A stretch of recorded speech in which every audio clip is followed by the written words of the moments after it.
Hello student, আশা করি তোমরা সবাই ভালো আছো। লেসন এডটেকের পক্ষ থেকে পরিবেশ রসায়নের 2 নম্বর লেকচারে তোমাদের সবাইকে স্বাগতম জানাচ্ছি। আমি পাশে আছি তোমাদের অপূর্ব স্যার। গত ক্লাসে আমরা গ্যাসীয় সূত্রসমূহ দেখেছিলাম।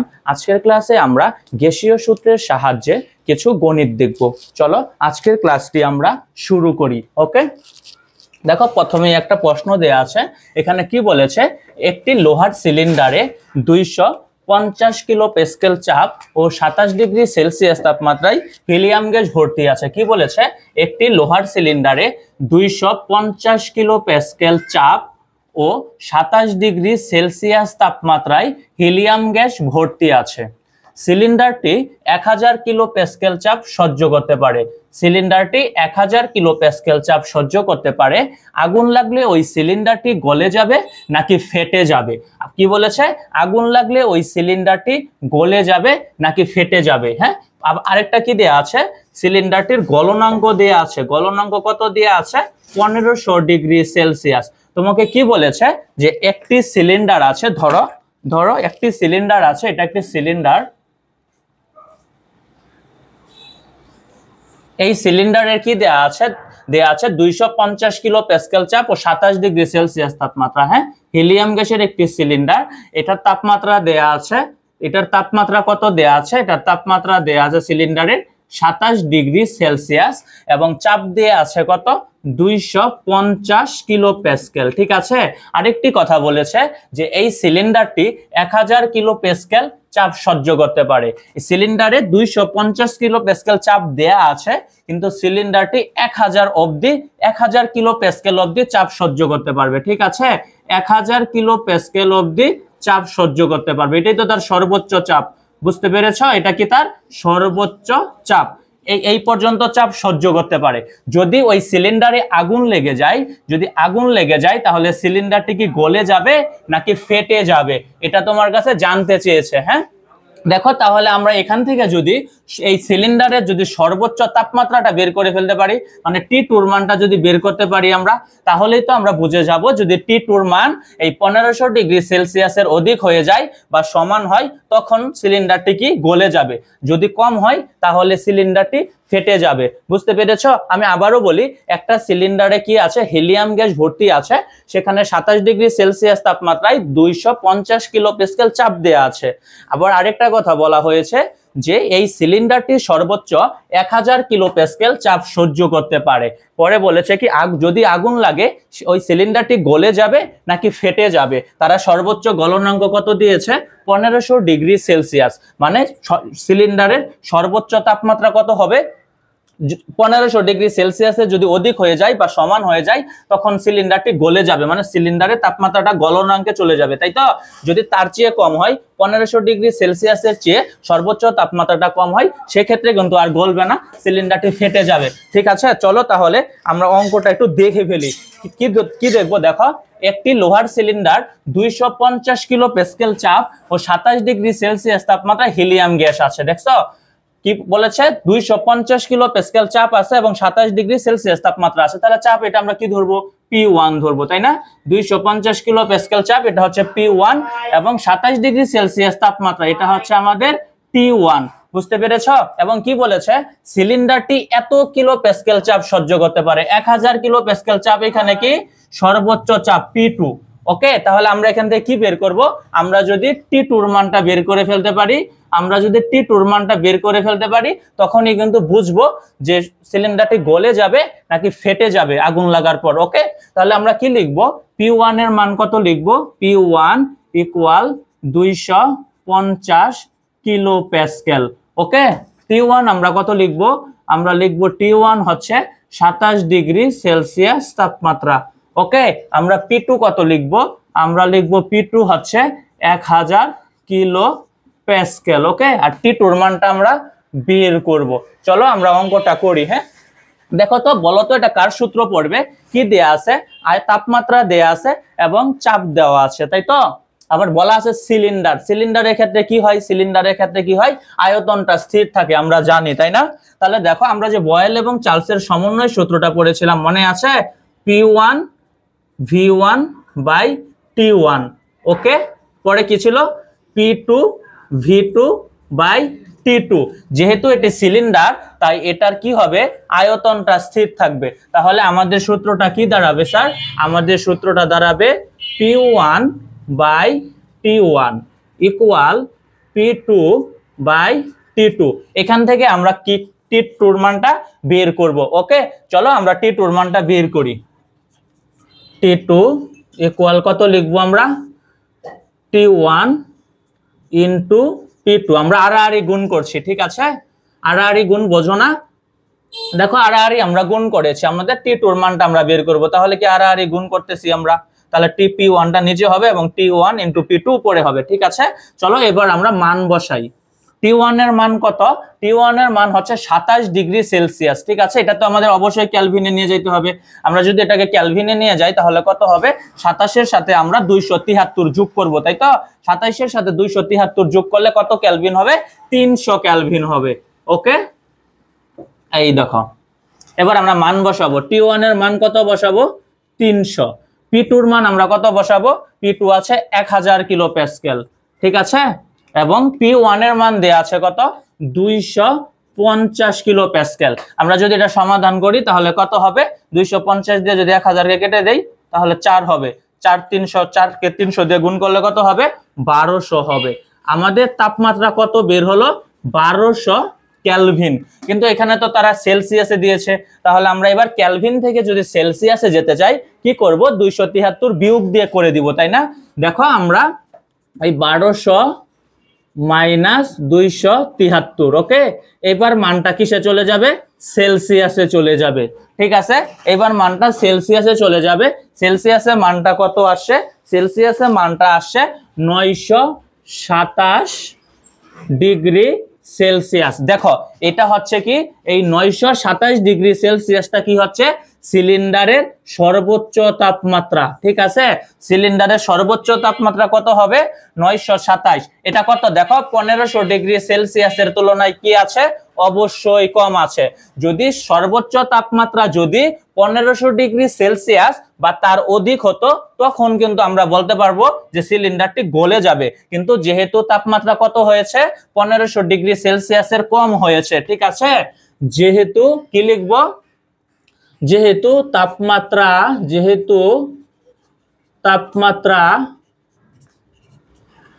1500 ডিগ্রি সেলসিয়াস এর কম হয়েছে, যেহেতু আমরা আর একটু গুছিয়ে লিখি, আমরা লিখবো কি? যেহেতু সিলিন্ডারটির সর্বোচ্চ তাপমাত্রা, কি লিখবো? যেহেতু সিলিন্ডারের সর্বোচ্চ তাপমাত্রা মানে কি? যেহেতু T2 কত হয়ে? যেহেতু T2 1500 ডিগ্রি সেলসিয়াসের কম হয়েছে সেহেতু আগুন লাগলে সিলিন্ডারটি ফেটে যাবে। সেহেতু আগুন লাগলে সিলিন্ডারটি ফেটে যাবে। বুঝতে পেরেছ? কেন ফেটে যাবে বলো? কারণ সিলিন্ডারের সর্বোচ্চ তাপমাত্রা T2 এটা 1500 ডিগ্রি সেলসিয়াসের কম আছে, তাই না? এই যে 927 ডিগ্রি সেলসিয়াস, এটা তো 1500 ডিগ্রি সেলসিয়াসের কম আছে। তাই আমরা বলবো যেহেতু তাপমাত্রা T2 1500 ডিগ্রি সেলসিয়াসের কম হয়েছে সেহেতু আগুন লাগলে সিলিন্ডারটি ফেটে যাবে। ওকে, আগুন লাগলে সিলিন্ডারটি ফেটে যাবে। বলো তো তাপমাত্রা যদি 1500 ডিগ্রি সেলসিয়াস হতো তখন কি হতো, বা তার অধিক হতো তখন কিন্তু বলতে হতো যে সিলিন্ডারটি গলে যাবে, ঠিক আছে? আশা করি তোমরা এই অঙ্কটা বুঝতে পেরেছো। 2 নম্বর অঙ্কটা একটু খেয়াল করো। কি বলেছে? বলেছে একটি অক্সিজেন সিলিন্ডার 250 ATM চাপ সহ্য করতে পারে। কি বলেছে?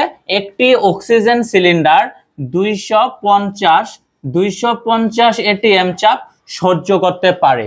সিলিন্ডারটিকে 125 ATM চাপে, সিলিন্ডারটিকে 125 ATM চাপে 27 ডিগ্রি সেলসিয়াস তাপমাত্রায় অক্সিজেন গ্যাস দ্বারা পূর্ণ করা হলো কত তাপমাত্রায় বিস্ফোরিত হবে? মানে কত তাপমাত্রায় সিলিন্ডারটি বিস্ফোরিত হবে, ফেটে যাবে, ঠিক আছে? কত তাপমাত্রায়? তাহলে এখানে আমাদের একটা তাপমাত্রা বের করতে হবে। আবারও বলি, একটু খেয়াল করে দেখো কি বলেছে? একটি অক্সিজেন সিলিন্ডার এত চাপ সহ্য করতে পারে, মানে সিলিন্ডারটি 250 ATM চাপ সহ্য করতে পারবে। বলতো এটা কি P1 নাকি P2 এর মান দিয়েছে? দেখো চিন্তা করো, পরে আবার কি বলেছে, সিলিন্ডারটিকে 125 এটিএম চাপে 27 ডিগ্রি সেলসিয়াস তাপমাত্রায় অক্সিজেন গ্যাস দ্বারা পূর্ণ করা হলো। সিলিন্ডারটি কি, সিলিন্ডারটি এই দেখো সিলিন্ডারটি কি করতে পারে, সিলিন্ডারটিকে 125 এটিএম চাপে 27 ডিগ্রি সেলসিয়াস তাপমাত্রায় 27 ডিগ্রি সেলসিয়াস তাপমাত্রায় 125 এটিএম দেয়া আছে, তাই তো 25 এটিএম চাপ দেয়া আছে। সিলিন্ডারটি 250 এটিএম সহ্য করতে পারে, মানে সর্বোচ্চ ধারণ চাপ চাপ সহ্য করার ক্ষমতা কত সিলিন্ডারের, সর্বোচ্চ হচ্ছে 250 এটিএম। তোমাকে কি বলেছে, কত তাপমাত্রায় সিলিন্ডারটি ফেটে যাবে, মানে সিলিন্ডারটি তার সর্বোচ্চ তাপমাত্রায় ফেটে যাবে, তাই তো। তাহলে আমরা এখান থেকে কিসের মান বের করব, T2 এর মান বের করব। ওকে, আর এখানে 250 এটিএম এটা কিসের মান, সিলিন্ডারের সর্বোচ্চ চাপ T2 এর মান।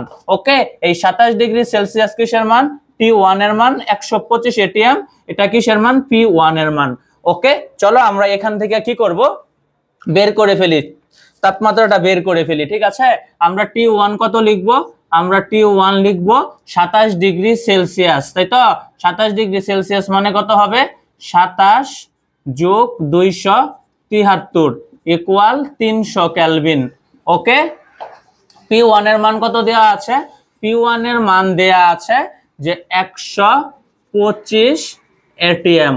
ওকে, P2 এর মান দেয়া আছে কত, 250 এটিএম, মানে সিলিন্ডারটি এত চাপ সহ্য করতে পারবে, মানে সর্বোচ্চ চাপ সহ্য করার ক্ষমতা হচ্ছে 250 এটিএম, মানে এটা P2 এর মান।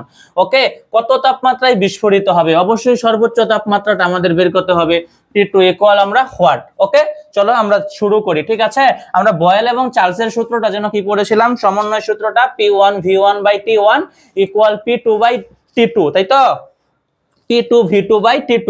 ওকে, চলো, যেহেতু সিলিন্ডার এক্ষেত্রেও কি হবে স্যার, এই ভিটা কি হবে, এই আয়তনটা স্থির হবে। ঠিক আছে, তুমি এইভাবে বিবেচনা না করলে এইভাবে করতে পারো, P1 T1 একটা সূত্র ছিল না, গ্যালুসেগের সূত্রটা কি ছিল যেন, গ্যালুসেগের সূত্রটা এমন ছিল, P1 by T1 equal P2 by T2, তুমি এইভাবে বের করতে পারো, হ্যাঁ, যদি সিলিন্ডার বিবেচনা নাও করো। ওকে, দেখো আমরা তাহলে অঙ্কটা করি,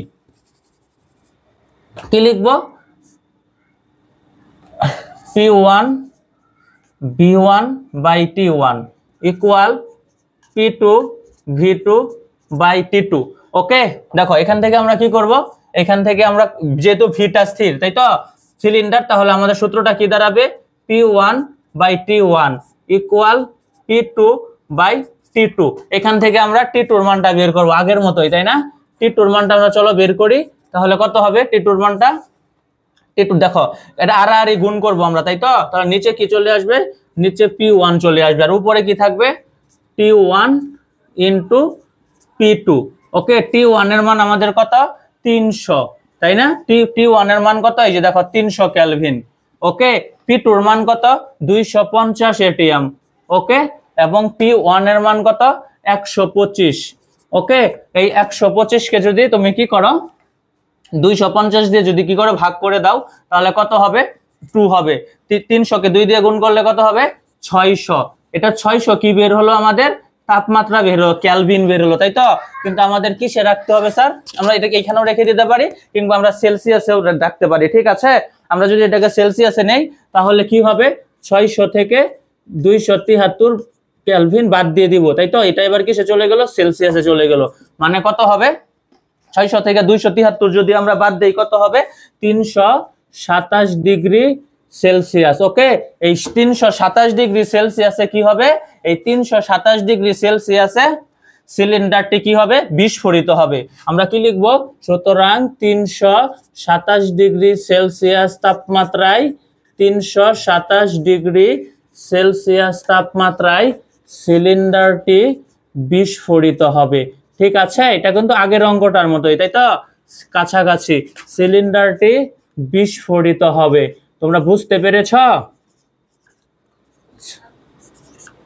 দেখো ঠিক আছে, তাহলে আমরা কি বের করলাম, যে কত তাপমাত্রায় বিস্ফোরিত হবে সেটা আমরা বের করে ফেলেছি। ঠিক আছে, 27 ডিগ্রি সেলসিয়াস বের করেছি, তাই তো, সর্বোচ্চ তাপমাত্রাটা বের করেছি কত, 327 ডিগ্রি সেলসিয়াস। ওকে, এই 327 ডিগ্রি সেলসিয়াস তাপমাত্রার অধিক, 327 ডিগ্রি সেলসিয়াস তাপমাত্রায় বা 327 ডিগ্রি সেলসিয়াস তাপমাত্রায় বা তার উপরে আমরা কি লিখতে পারি 327 ডিগ্রি সেলসিয়াস তাপমাত্রার উপরে উপরের তাপমাত্রায় সিলিন্ডারটি বিস্ফোরিত হবে। ঠিক আছে, আবারও বলি, দেখো আমাদের T2 এর মানটা আমরা কত বের করেছি 327 ডিগ্রি সেলসিয়াস, তাই তো?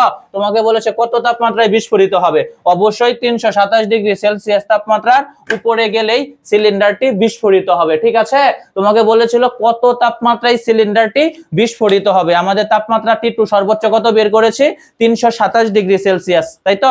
এই 327 ডিগ্রি সেলসিয়াস তাপমাত্রা যদি উপরে হয় তাপমাত্রা, তখন এই সিলিন্ডারটি বিস্ফোরিত হবে। ঠিক আছে, 3 নম্বর অঙ্কটা এবার একটু খেয়াল করো, এখানে কি বলেছে দেখো, তাকে বলেছে 30 ডিগ্রি সেলসিয়াস তাপমাত্রায় 95 কিলো প্যাসকেল চাপে 250 ml কোন গ্যাসের ভর 0.2 গ্রাম, ওই গ্যাসের আণবিক ভর কত? কিছু বুঝতে পেরেছ? কি বলেছে যে 30 ডিগ্রি সেলসিয়াস তাপমাত্রা কত 30 ডিগ্রি সেলসিয়াস, তোমাকে চাপ কত দিয়েছে 95 কিলো প্যাসকেল, আয়তন কত দিয়েছে 250 ml, পরে ওই গ্যাসের ভর কত দিয়েছে 0.2 গ্রাম, ওই গ্যাসের আণবিক ভর কত? আণবিক ভরকে যেন কি দ্বারা প্রকাশ করা হয় m দ্বারা, তাই তো? ক্যাপিটাল লেটারের m দ্বারা। এই m ইকুয়াল হোয়াট?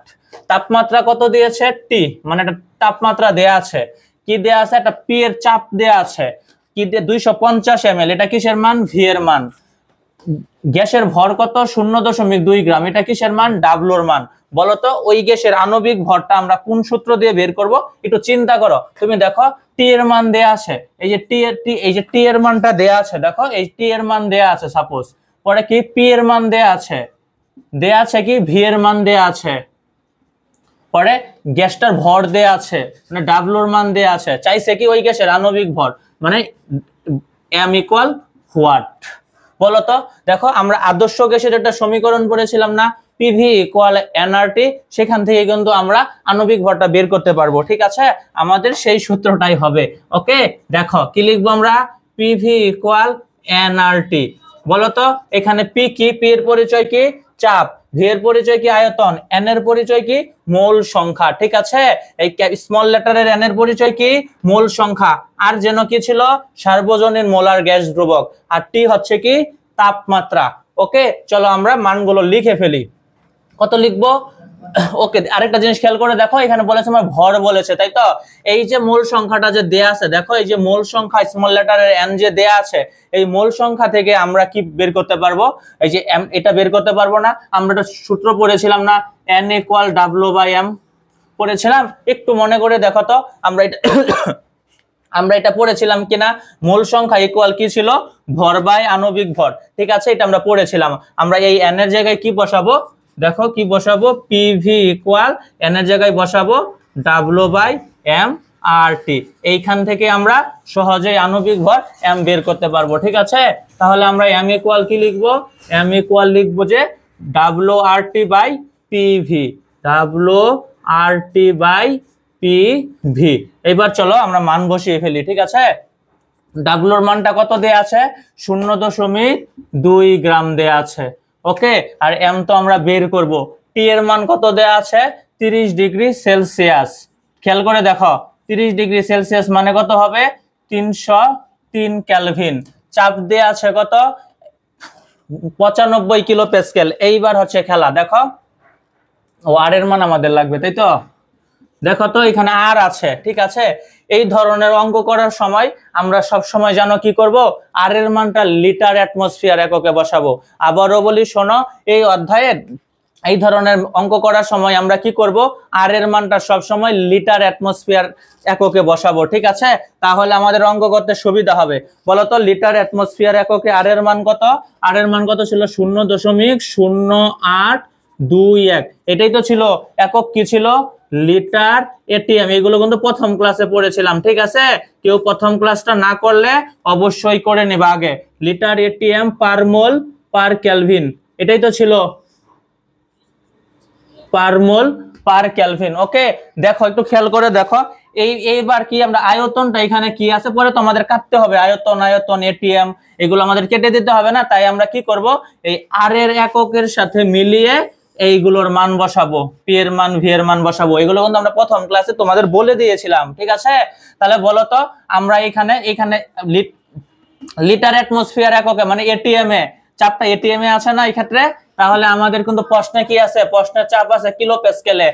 তাহলে আমরা কি করব, এই কিলো প্যাসকেলটাকে এটিএম এ বানিয়ে নিব, ঠিক আছে? কিলো প্যাসকেলকে এটিএম এ বানানোর নিয়ম হচ্ছে স্যার যার যার এককে রূপান্তর সংখ্যা দিয়ে ভাগ করে দিব। আমরা চাপের মান কিন্তু কিভাবে বের করতে হয় প্রথম ক্লাসে বলেছি, তাই বলতেছি বারবার যে প্রথম ক্লাসটা করে তারপর 2 নং ক্লাসটা দেখবা। ওকে, দেখো 95 কিলো প্যাসকেল, এটাকে যদি আমরা কি করি 101.325 কিলো প্যাসকেল দিয়ে ভাগ করি, তাহলে মানটা এটিএম এ চলে যাবে, ঠিক আছে? 101.325 কিলো প্যাসকেলে ভাগ করলে মানটা কত আসবে? 0.9375, 0.9375 এটিএম, ঠিক আছে? চাপের মান কত বের করছি আমরা? 0.9375 এটিএম। ওকে, দেখো আয়তন দেয়া আছে কত? 250 ml, কিন্তু এখানে আয়তনটা কত ml এ তো রাখা যাবে না, আমাদের কিসে রাখতে হবে, নিয়ে যেতে হবে আয়তনটাকে অবশ্যই লিটারে নিয়ে যেতে হবে, তাই তো? এই যে দেখো আর এর মানে লিটার আছে, তাই আমাদের এই ক্ষেত্রে আয়তনটাকে লিটারে নিতে হবে। আয়তন কত দেয়া আছে? 250 ml, তাই তো? এটাকে যদি তুমি 1000 দিয়ে ভাগ করো কত হবে? 0.25 লিটার। বুঝতে পেরেছ? আবারও বলে খেয়াল করো, এই ধরনের অঙ্ক করার সময় যে আণবিক ভর বের করতে বলতে পারে তোমাকে, পরে অণুর সংখ্যা বের করতে পারে, এইগুলোর সময় আমরা কি করব, আর এর মানটা 0.0821 মানে লিটার অ্যাটমসফিয়ারে আর এর মানটাকে ধরবো, তাহলে আমাদের অঙ্ক করতে সুবিধা হবে। আমরা কিন্তু জানি চাপের মানটা কি নিব, এটিএম এ নিব, মানে রূপান্তর সংখ্যা দিয়ে ভাগ করে দিব। বলতো যদি চাপের মানটা এখানে এটিএম এ দেওয়া থাকতো তাহলে কি আমাদের কিছু করতে হতো? কিছু করতে হতো না, যেহেতু কিলো প্যাসকেলে দেওয়া আছে তাই আমরা 101.325 দিয়ে ভাগ করে এটিএম এ নিয়েছি। যদি চাপের মানটা যদি মিলিমিটার মার্কারিতে দেওয়া থাকতো তখন কিন্তু আমরা 101.325 দিয়ে ভাগ করলে হতো না, তখন আমাদের কি করতে হতো? 760 দিয়ে ভাগ করতে হতো, ঠিক আছে? এগুলো তোমাদের প্রথম ক্লাসে বলেছিলাম। ওকে, আরো অঙ্ক করব আমরা, আপনার সামনে আবারও বলবো, যখন আসবে তখনই বলবো, ঠিক আছে? দেখো এবার আমরা মানটা বসিয়ে দেই। আমরা ডাবল এর মান কত বসাবো?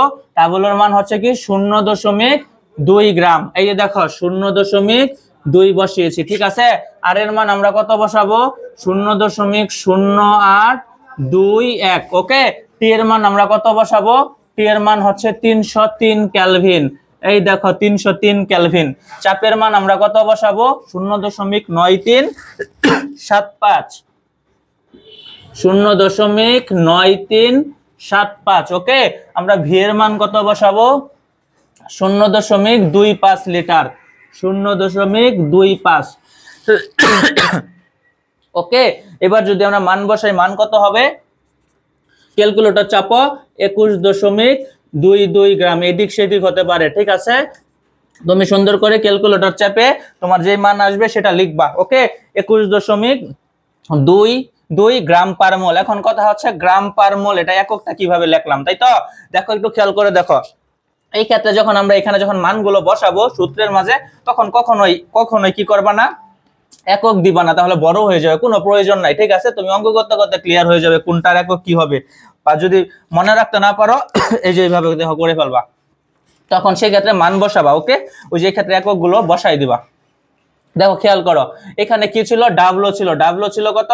0.2 গ্রাম। এই যে আমরা লিখলাম গ্রাম। ওকে, 0. কত ছিল? 2 গ্রাম। এই দেখো গুণ।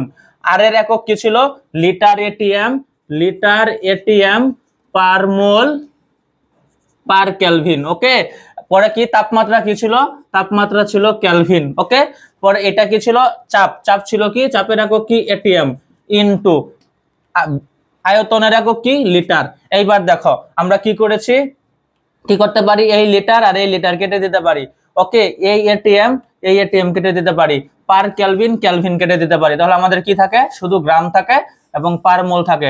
এই যে আমরা লিখেছি গ্রাম পার মোল। অঙ্কটা বুঝতে পেরেছ? আণবিক ভর কত হবে?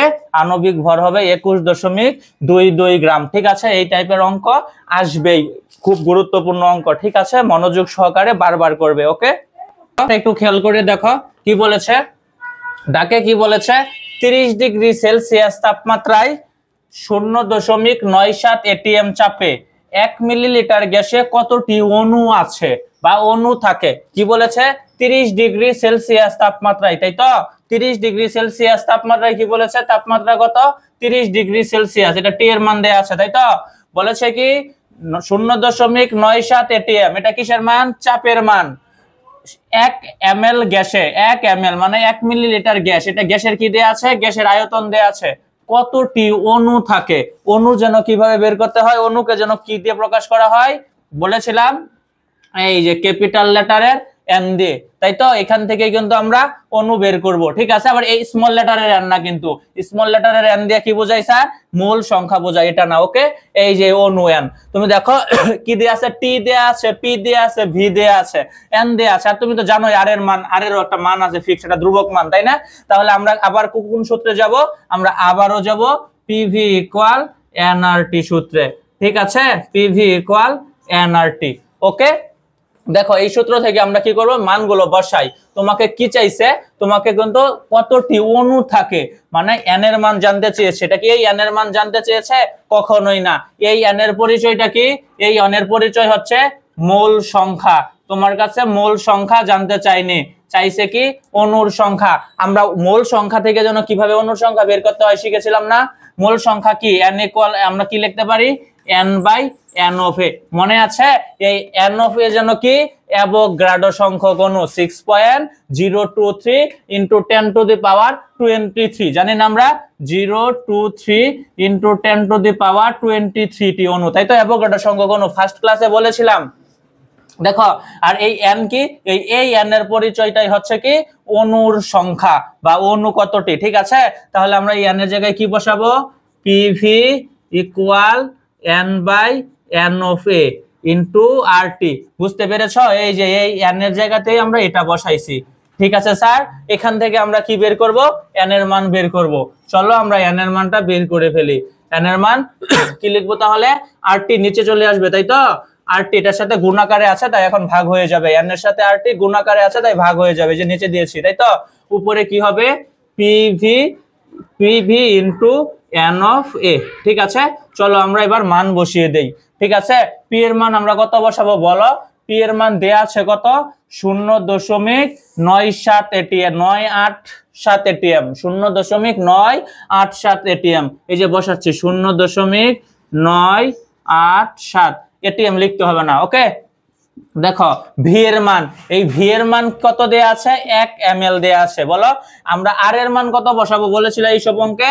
0.0821, এত লিটার এটিএম পার মোল পার কেলভিন বসাবো, তাই না?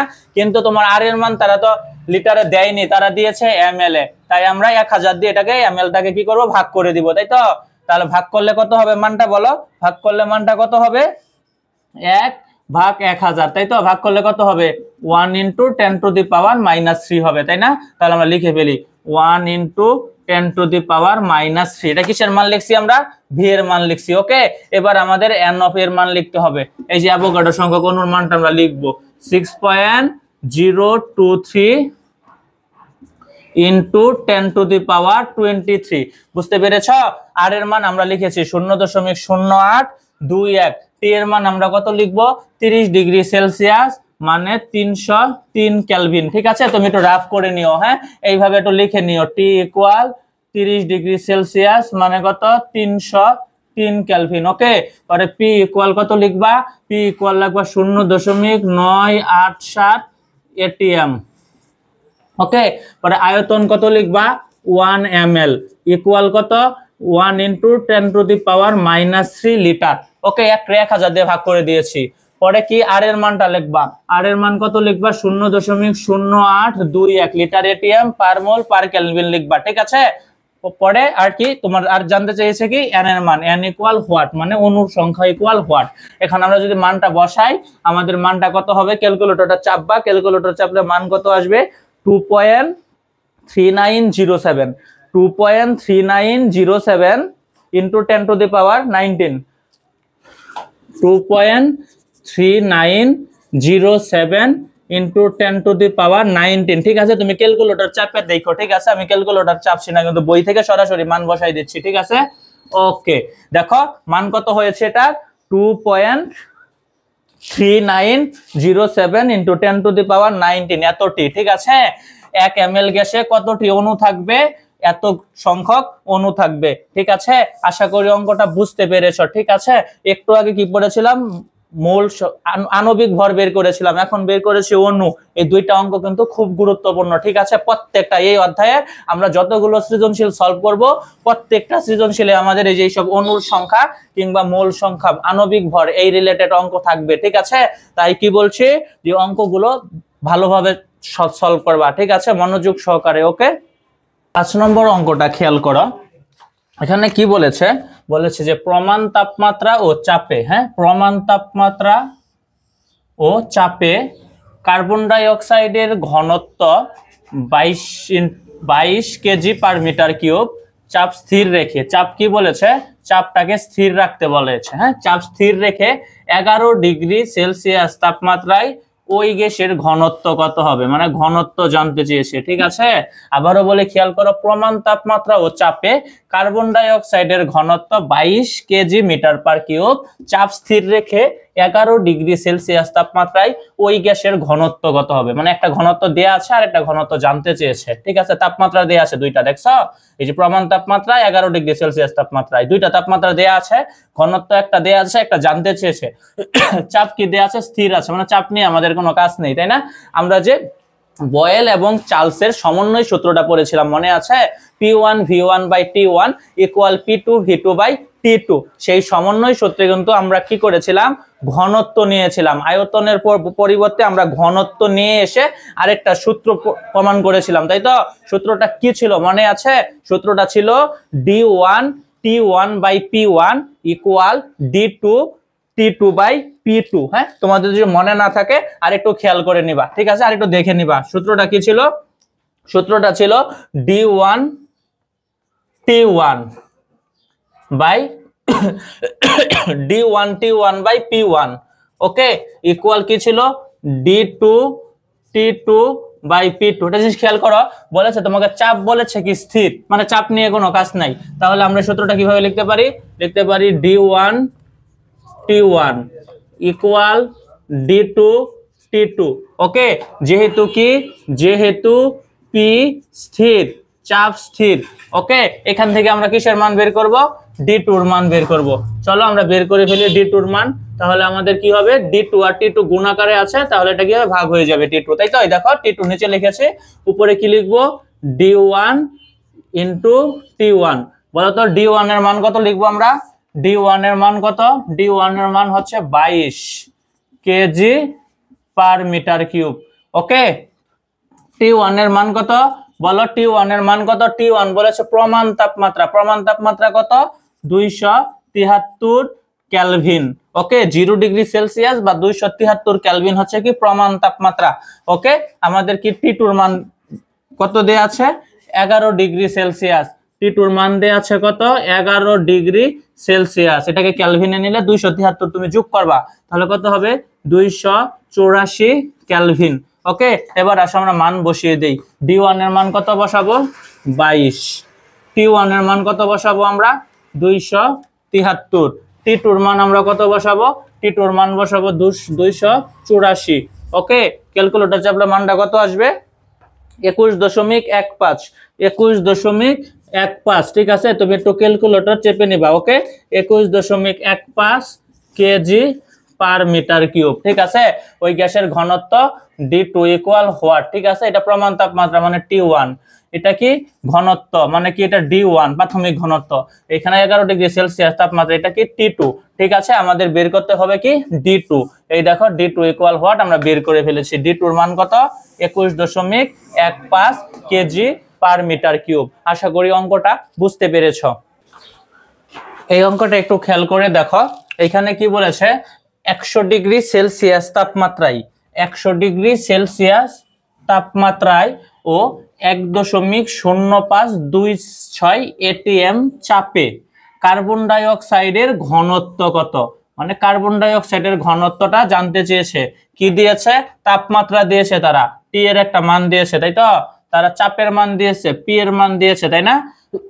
তারা জানতে চেয়েছে কি ঘনত্ব, D এর মান জানতে চেয়েছে, দেখো এই কার্বন ডাই অক্সাইড থেকে কিন্তু আমরা কি জানি, এটা আণবিক ভরটাও কিন্তু আমরা জানি, কার্বন ডাই অক্সাইড আণবিক ভর, তাই না?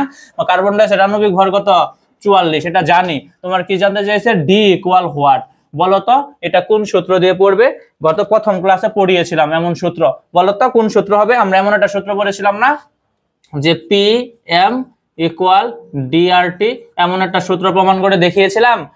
এই যে এইখান থেকে আমরা ডি এর মানটা যদি বের করি তাহলে হয়ে যাবে। দেখো আমাদের পি এর মান দেয়া আছে, এম এর মান আমরা জানি, পরে আর এর মান আমরা জানি, টি এর মান জানি, আমাদের ডি এর মান জানতে চাইছে। ঠিক আছে, এই সূত্রটা দিয়ে আমরা করব। ঠিক আছে, দেখো আমি আবার বলে দেই তোমাদের সূত্রটা কিভাবে আসছিল। আমরা এমন একটা সূত্র পড়েছিলাম না, আদর্শ গ্যাসের সমীকরণ পিভি ইকুয়াল এনআরটি পড়েছিলাম। এই সমীকরণে যদি আমরা এন এর জায়গায় কি বসাই, পিভি ইকুয়াল এন এর জায়গায় কত বসাবো? ডাব্লিউ বাই এম আর টি। ঠিক আছে, এখান থেকে আমরা কি লিখতে পারি? দেখো কি লিখতে পারি? পি ইকুয়াল ভিটাকে আমরা এখানে, এমটাকে এখানে যদি নিয়ে চলে যাই, এমটাকে যদি আমরা এই জায়গায় নিয়ে চলে যাই, ঠিক আছে, ভি এর জায়গায়, আর ভিটাকে কি করব? এম এর জায়গায় নিয়ে চলে আসবো। ঠিক আছে, তখন কি হবে? W by V R T. এই ডাব্লিউ বাই ভি হচ্ছে কি স্যার? ঘনত্ব ডি। ওকে, এই ডাব্লিউ বাই ভি হচ্ছে কি? ঘনত্ব। মানে কি, ভরকে যদি আয়তন দিয়ে ভাগ করো তাহলে তুমি ঘনত্ব পাবা। সেখান থেকে সূত্রটা আসছে P M equal W by V এর জায়গায় তুমি কি বসাবা? ডি, আর এই আর টির জায়গায় থাকবে। আবারও বলি, খেয়াল করো, পিভি ইকুয়াল এনআরটি সমীকরণটা পড়েছিল না তুমি? জানো না এটা? এই যে দেখো পিভি ইকুয়াল লিখেছি, এন এর জায়গায় কি লিখবো? W by M. এন কি মূল সংখ্যা, মূল সংখ্যা কি? ডাব্লিউ বাই এম আমরা জানি না, মানে ভর বাই আণবিক ভর। এই যে বসাইছি আর টি। দেখো আমরা কি করেছি, পি এমটাকে পি এর সাথে নিয়ে আসছি এবং ভিটাকে ডাব্লিউর নিচে লিখেছি। কেন? যেন আমরা ঘনত্বটা বের করতে পারি, হ্যাঁ, ডিটাকে নিয়ে আসতে পারি। এই জন্য লিখছি P M equal W by B R T. এই ডাব্লিউ বাই বি এর জায়গায় আমরা ডি বসাইছি। ওকে, এই সূত্র থেকে আমাদের কিসের মান বের করতে হবে? ডি এর মান বের করতে হবে, মানে ঘনত্বের মান বের করতে হবে। দেখো ঘনত্ব, তাহলে আমরা আর টি কোথায় লিখবো? আর টি আমরা নিচে লিখবো, তাই তো? এবং পি এমটাকে কোথায় লিখবো? উপরে লিখবো। দেখো এবার খেয়াল করো, মান বসাই আমরা। ঠিক আছে, পি এর মান কত বসাবো বলো তো? পি এর মান দেয়া আছে 1 কত দেয়া আছে? 0.5, 1.0526 এত এটিএম দেয়া আছে। এম এর মান আমরা জানি, কার্বন ডাই অক্সাইডের আণবিক ভর কত স্যার? 44 গ্রাম পার মোল, তাই তো? কার্বন ডাই অক্সাইডের আণবিক ভর কত? 44 গ্রাম পার মোল।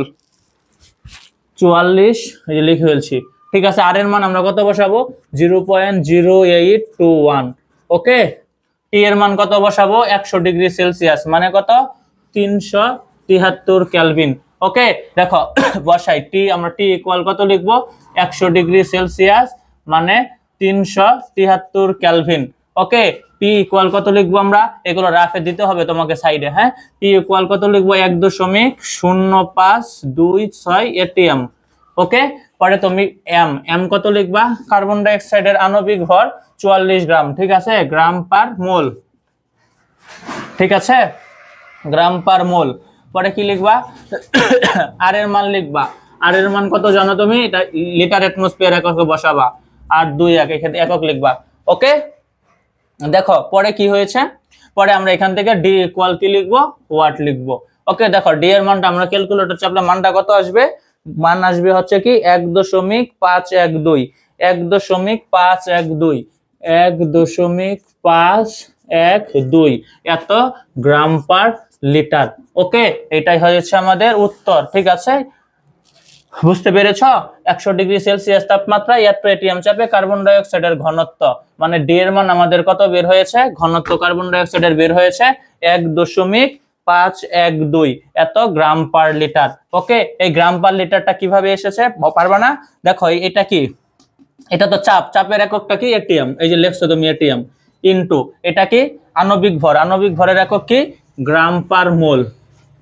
ওকে, ভাগ কত? এই যে আর এর একক কি? লিটার এটিএম পার মোল পার কেলভিন, তাই তো? পরে এটা কি? তাপমাত্রা, তাপমাত্রা কি? কেলভিন। দেখো এই পার কেলভিন আর কেলভিন কাটা, ঠিক আছে, এই এটিএম আর এই এটিএম কাটা, এই পার মোল কাটা, থাকে কি? শুধু লিটার থাকে। শুধু লিটার থাকে আর গ্রাম থাকে, এই যে গ্রাম আমরা লিখেছি তাই তো, লিটার উপরে চলে গেলে পার লিটার হয়ে যাবে। ঠিক আছে, আশা করি অঙ্কটা তোমরা বুঝতে পেরেছ। আজকের ক্লাসটি এই পর্যন্তই। তোমরা সবাই নোট করে নোটটা আমাদের লেসন এডটেক শিক্ষা পরিবারের গ্রুপে আপলোড দিয়ে দিও। ঠিক আছে, আর অঙ্কগুলো মনোযোগ সহকারে করিও। আজকের ক্লাসটা এই পর্যন্তই থাকুক। তোমরা সবাই ভালো থেকো, সুস্থ থেকো। ধন্যবাদ।